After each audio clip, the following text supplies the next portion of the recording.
Bismillahirrahmanirrahim. Assalamualaikum warahmatullahi wabarakatuh.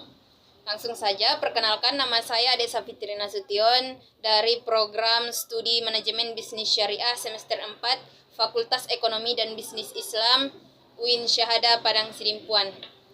Dan di sini saya akan memaparkan materi mengenai memahami laporan keuangan, arus kas dan pajak. Sebelum itu kita harus mengetahui apa itu laporan keuangan. Di sini saya akan menjelaskan apa itu laporan keuangan.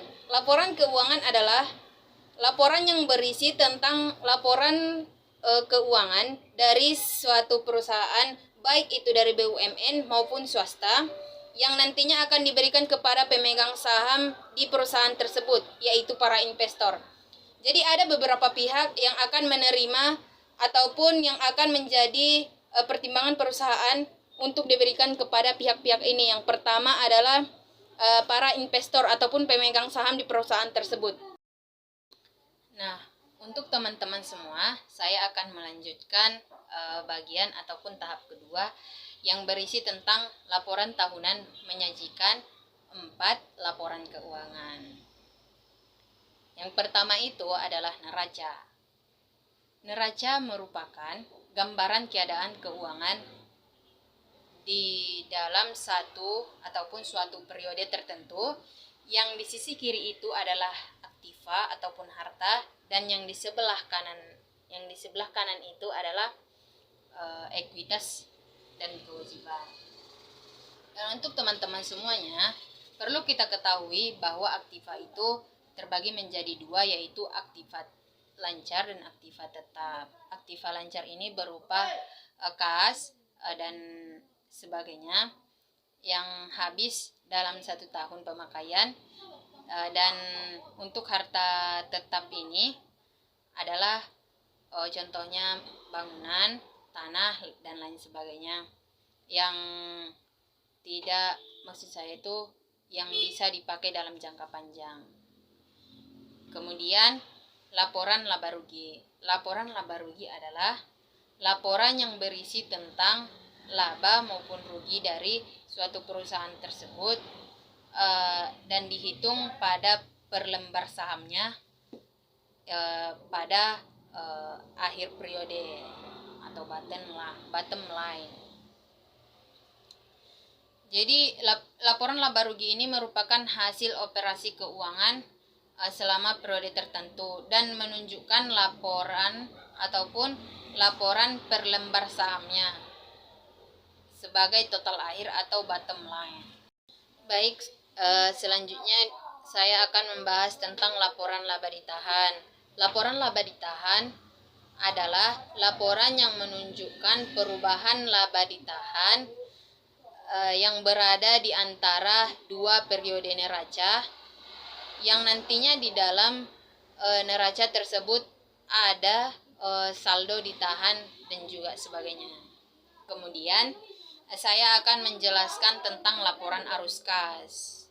Yang perlu kita ketahui teman-teman semua, di dalam laporan keuangan itu yang kita lakukan dalam arus kas itu adalah laporan keuangan arus kas bersih, yaitu laporan yang melaporkan dampak dari aktivitas operasional, investasi, dan pembiayaan yang dilakukan oleh perusahaan pada arus kas pada suatu periode tertentu.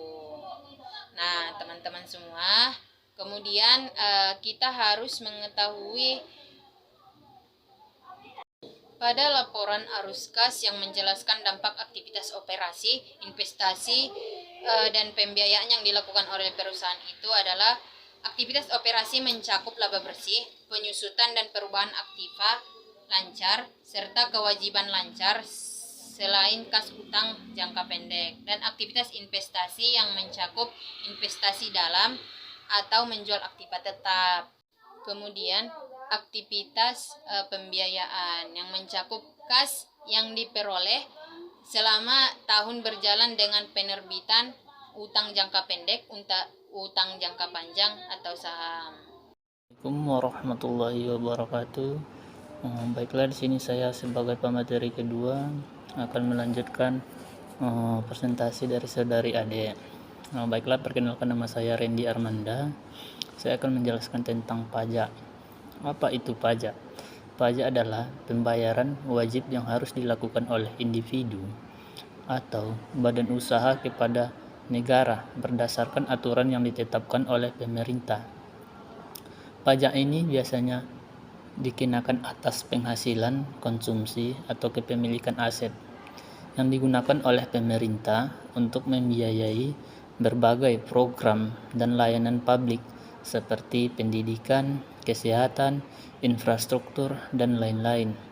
Pajak merupakan sumber pendapatan penting bagi negara dan merupakan salah satu cara untuk mencapai tujuan pemerintah dalam membangun negara yang lebih baik. Baiklah, selanjutnya saya akan menjelaskan juga kelemahan dan kelebihan pajak. Yang pertama itu kelebihan pajak. Pertama, kelebihannya untuk sumber pendapatan pemerintah, yang dimana sumber ini sangat penting bagi pemerintah. Pemerintah dapat menggunakan dana yang dikumpulkan melalui pajak untuk membiayai berbagai program seperti pendidikan, kesehatan, dan infrastruktur dan keamanan nasional. Yang kedua, mendorong kesejahteraan sosial, yang dimana faktor mendorong kesejahteraan sosial ini untuk mengurangi kesenjangan sosial antara kelompok-kelompok yang berada. Contoh yang berada ini orang kaya dan orang miskin, dengan memberikan bantuan kepada yang kurang mampu. Kelemahan yang ketiga adalah regulasi ekonomi. Pajak juga digunakan sebagai alat regulasi ekonomi dengan mempengaruhi perilaku konsumen dan produsen melalui tarif pajak yang berbeda. Baiklah, mungkin itu saja kelebihan pajak itu. Sekarang masuk ke kelemahan pajak itu.